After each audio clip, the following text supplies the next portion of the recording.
Hello students, welcome back on my YouTube channel. छात्रों, आज की इस वीडियो में हम 9th क्लास के सामाजिक विज्ञान के कार्यपत्रक संख्या 12 को हम पढ़ेंगे, समझेंगे और इसके प्रश्नों को हल करेंगे। आज की ये वर्कशीट आपकी 3 अगस्त के लिए आपका विषय है भारत का भौतिक स्वरूप, और भारत के भौतिक स्वरूप को 6 भागों में बांटा गया है। उसमें से हिमालय पर्वत के बारे में हम पढ़ेंगे। छात्रों, वर्कशीट को शुरू करने से पहले हम बता दें, ये भारत का भौतिक स्वरूप आपका एक अध्याय है और ये बहुत बड़ा अध्याय है। इसमें आप ये जो पूरा चैप्टर है, आने वाली जो 1-2 वर्कशीट होंगी वो भी इसी पर आधारित होंगी। इस पूरे चैप्टर को हमने हमारे चैनल की एक प्लेलिस्ट है 9th सोशल साइंस, उसमें आप जाएंगे, वहाँ पे पूरे चैप्टर को हमने पढ़ा रखा है डिटेल में। अगर आपको यहाँ कुछ समझ में नहीं आ रहा, आपको लगता है कि यहाँ पे थोड़ा क्योंकि यहाँ पे इम्पॉर्टेंट चीज़ें दी गई हैं, वहाँ पे पूरा चैप्टर हमने पढ़ाया है 3 पार्ट में, तो आप वहाँ जाके उसको पढ़ सकते हैं। चलिए शुरू करते हैं। जब से आपको पता है भारत एक बहुत बड़ा देश है, दुनिया में 7वें नंबर का क्षेत्रफल के हिसाब से देश है। तो भारत का जो भौगोलिक प्रतिरूप है उसको 6 भागों में बांटा गया है। हिमालय की पर्वतमाला है, फिर उत्तर का मैदान है, उसके बाद दक्षिण भारत में प्रायद्वीपीय पठार है, भारत का मरुस्थल जो राजस्थान में है, समुद्र तटीय मैदान जो किनारे से हैं, और द्वीप जैसे लक्षद्वीप और अंडमान निकोबार द्वीप समूह। तो ये भारत के 6 भाग हैं। अब इसमें हम पढ़ते हैं हिमालय पर्वत के ऊपर। भारत की उत्तर सीमा पर स्थित सबसे नई वलित यानी मोड़दार पर्वत श्रेणी है। आपको पता है हिमालय कैसा पर्वत है? वलित पर्वत है। वलित या जिसे मोड़दार भी बोलते हैं। वलन मतलब मुड़ना, मोड़दार सबसे नवीन है, दुनिया के नवीनतम वलित पर्वतों में से एक है। इसका निर्माण 2 भूपृष्ठीय प्लेटों के टकराने के बीच हुआ है। टेथिस सागर तल के ऊपर उठने के कारण हुआ था। आपको पता है यूरेशियाई प्लेट, अगर आप जब पृथ्वी की संरचना के बारे में पढ़ेंगे तो आपको पता होगा कि जब लाखों साल पहले पृथ्वी की जो प्लेटें हैं एक दूसरे से अभी भी चलती टकराई, तो जो ये इस तरह की 2 प्लेटें होती हैं। यहाँ पे टेथिस सागर था, यूरेशियाई प्लेट में जो भारतीय प्लेट है ये टकराई, तो उसमें जो टेथिस सागर की गाद थी वो ऊपर उठ गया, तो ऐसे ऐसे ऐसे फिर पर्वत बनता गया। अब आप देखेंगे कि टेथिस सागर के ऊपर उठने के कारण हुआ। इसका फैलाव पश्चिम में सिंधु नदी से पूर्व में ब्रह्मपुत्र नदी तक है। यानी आप देखेंगे भारत का पूरा ऐसे अगर नक्शा आप देखेंगे थोड़ा बहुत ऐसे ऐसे जो भी है करके यहाँ तक है, तो सिंधु नदी से लेकर के ब्रह्मपुत्र यहाँ तक भारत का विस्तार है हिमालय पर्वतमाला का। यह लगभग 2400 किलोमीटर लंबी और 400 किलोमीटर चौड़ी है। 2400 किलोमीटर हिमालय का विस्तार है हिमालय पर्वत श्रेणी का, और लगभग 400 किलोमीटर चौड़ी है।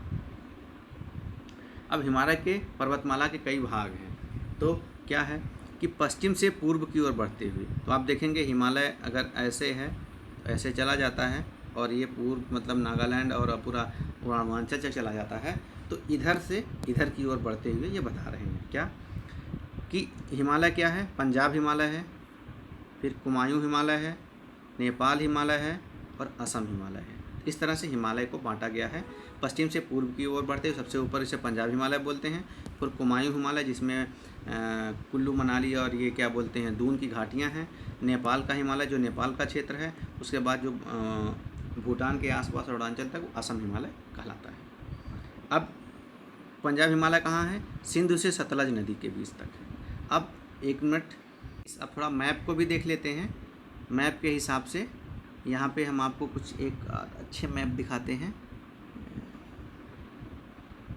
देखिए, सिंधु से लेकर के, सिंधु ऐसे आती है, वहाँ से लेकर के सतलज यहाँ तक ऐसे क्रॉस करती है। तो ये वाला जो हिस्सा पूरा है ये पंजाब हिमालय कहलाता है। और दूसरा इसके बाद देखते हैं,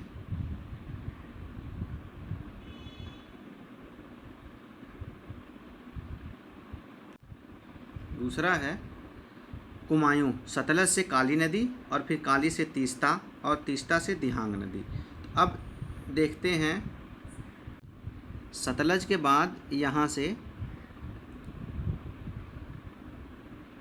काली नदी,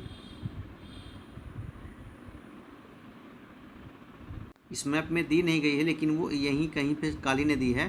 तो यहाँ तक का जो एरिया कुमायूं है। इसके बाद यहाँ तक का तीस्ता जो नेपाल में ऐसे आती है, यहाँ देखिए बांग्लादेश में यहाँ से ऐसे आती है, तो यहाँ तक का नेपाल है। और तीस्ता से लेकर दिहांग दिबांग तक ये असम हिमालय है। इस तरह से हिमालय को बांटा गया है। मैप से आप लोगों को काफ़ी क्लियर हो गया होगा। अब देखते हैं कि ये तो हमने मैप पे देखा, अब क्या बोलते हैं उत्तर से दक्षिण की ओर, हमने पश्चिम से पूरब की ओर देखा। अब ऐसे उत्तरी जो छोर है वहाँ से लेकर दक्षिण तक हिमालय का बंटवारा करते हैं, तो वो है हिमाद्री, यानी सबसे उत्तरी सीमा है। हिमालय की सबसे उत्तरी भाग, जिसे बृहत हिमालय कहा जाता है। सतत और औसत ऊंचाई इसकी ऊंचाई 6000 मीटर है। सबसे ऊंचे पर्वत शिखर जैसे कि माउंट एवरेस्ट, कंचनजंगा आदि स्थित इसी में है। हमेशा बर्फ़ से ढकी होती हैं इसकी श्रेणियाँ, और हिमानियाँ स्थित हैं जिसमें नदियाँ निकलती हैं। तो जितनी भी हिमानियाँ हैं, जितने भी ऊंचे हिमालय की श्रेणियाँ हैं, वो सब कहाँ पे हैं? हिमाद्री में। हिमाद्री को ही बृहत हिमालय कहा जाता है, और ये सबसे उत्तरी छोर है। तो देखिए कि ये जो एरिया है सबसे उत्तरी, ये क्या कहता है? बृहत हिमालय कहलाता है। इसी में सारी जो ऊंची श्रेणियां हैं, कंचनजंगा हो, एवरेस्ट हो, और ये सब हिमानियों से भरे होते हैं। चोटियां हमेशा बर्फ़ से ढकी होती हैं, और यहीं से ही नदियां निकलती हैं। दूसरी ये है हिमांचल। औसत ऊंचाई इसकी 3700 से 4500 मीटर है, जबकि औसत चौड़ाई 50 किलोमीटर है। लघु निम्न हिमालय इसे कहा जाता है। पीर पांजाल, धौलाधार आदि महत्वपूर्ण चोटियाँ इसमें स्थित है। पर्यटन स्थलों के लिए प्रसिद्ध है। तो आपको देखते हैं जो जितने भी जैसे पर्यटन स्थल हैं, चाहे हिमाचल में आपको पता है कुल्लू मनाली है, ये सब है, तो वो सब इसी में स्थित हैं, और ये पर्यटन के लिए बहुत ही मशहूर है। शिवालिक सबसे दक्षिणतम यानी सबसे नीची है, 900 से 1100 मीटर, जबकि औसत ऊंचाई है और औसत चौड़ाई 10 से 50 किलोमीटर है। हिमाचल और शिवालिक श्रेणियों के बीच की घाटियाँ को दून कहा जाता है, जैसे पाटली दून, देहरादून, काटली दून। तो जैसे उत्तराखंड है या ये सब जो दून हैं, ये सब हिमाचल जो हिमालय है और शिवालिक में इसके बीच की हैं, और ये काफ़ी अच्छे ये भी पर्यटन स्थल है। ये 10 से 50 किलोमीटर तक चौड़े हैं। स्टूडेंट्स, अब आप देख सकते हैं कि जो बृहत हिमालय यहाँ पे है, ये पूरा बृहत हिमालय है, ग्रेटर हिमालय रेंज बोलते हैं, ठीक है नहीं। शिवालिक यहाँ है, और ये वाला जो है जिसमें धौलाधार दून है, ये जो है। तो ऐसे ये श्रेणियाँ चलती हैं जो हिमालय की हैं। तो ये उत्तर से दक्षिण, इधर सबसे उत्तर ये बृहत हिमालय, उसके बाद हिमाचल है, फिर शिवालिक है। तरफ चलते हैं। तो हिमालय किस प्रकार का पर्वत है? वलित, नवीन वलित। इसका निर्माण कैसे हुआ? इसका निर्माण टेथिस भूसन्नति के ऊपर उठने से हुआ। देहरादून हिमालय के किस भाग में स्थित है? तो शिवालिक। क्यों प्रसिद्ध है? क्योंकि ये बहुत बड़ा पर्यटन स्थल है। कश्मीर से अरुणाचल प्रदेश जाने के क्रम में हिमालय पर्वत भागों में असम हिमालय, पंजाब हिमालय, नेपाल हिमालय, कुमायूं हिमालय को क्रम में। अब देखिए कश्मीर है कहाँ पे? पश्चिम में। असम कहाँ है? पूरब में। तो पश्चिम से पूरब में ये जो ऊपर वाला भी था, तो सबसे नंबर 1 पे आएगा आपका पंजाब हिमालय, नंबर 1 पे। फिर आता है कुमायूं हिमालय 2 पे। 3 पे आपका आएगा, यानी सबसे पहले यहाँ कश्मीर होगा, फिर कुमायूं होगा, फिर नेपाल होगा, फिर असम होगा। ऐसे आप देखिए पूरब से पश्चिम चले गए। हिमालय के किस भाग में सर्वाधिक ऊंची चोटियाँ हैं? तो हिमाद्री या बृहत हिमालय। दिल्ली को हिमालय के किस प्रकार का लाभ है? अपने उत्तर के पक्ष में तर्क दीजिए। दिल्ली को हिमालय से, तो देखो दिल्ली हो या यूपी हो, जो भी क्षेत्र हैं, यहाँ पे जो बारिश होती है वो हिमालय के कारण होती हैं, क्योंकि हिमालय की जो उच्च पर्वत श्रेणियाँ हैं मानसून को रोकती हैं, और ये हवाएं ऊपर उठती हैं, बारिश करती हैं। दूसरी बात यह है कि जो पश्चिमी विक्षोभ यानी जो इधर से आर्कटिक से चलने वाली जो ठंडी हवाएं होती हैं, हिमालय की पर्वत श्रेणियाँ उन्हें रोक लेती हैं। ऐसे ही मेडिटेरेनियन सी से आने वाली जो ऊपरी हवाएं होती हैं, वो भी हिमालय के कारण 2 भागों में बढ़ जाती हैं।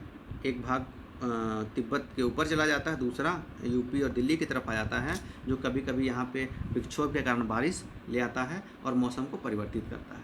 तो इस प्रकार से 3-4 माध्यम से हिमालय जो है दिल्ली के लिए बहुत ही आवश्यक है। तो इस प्रकार के आपको अपने आंसर को लिखना है और अपने आंसर्स को लिख के इसे अपने वर्कशीट को अपने कक्षा अध्यापक भेजिए। स्टूडेंट, अगर आपको पूरी डिटेल्स में चैप्टर पढ़ना है तो आप हमारी चैनल के प्लेलिस्ट में जाइए। 9th क्लास की सोशल स्टडी की जो प्लेलिस्ट है वहाँ पे पूरे चैप्टर को हमने 3 पार्ट में पढ़ाया, बहुत डिटेल में अच्छे मैप के साथ, वहाँ से आप देख सकते हैं। Thank you.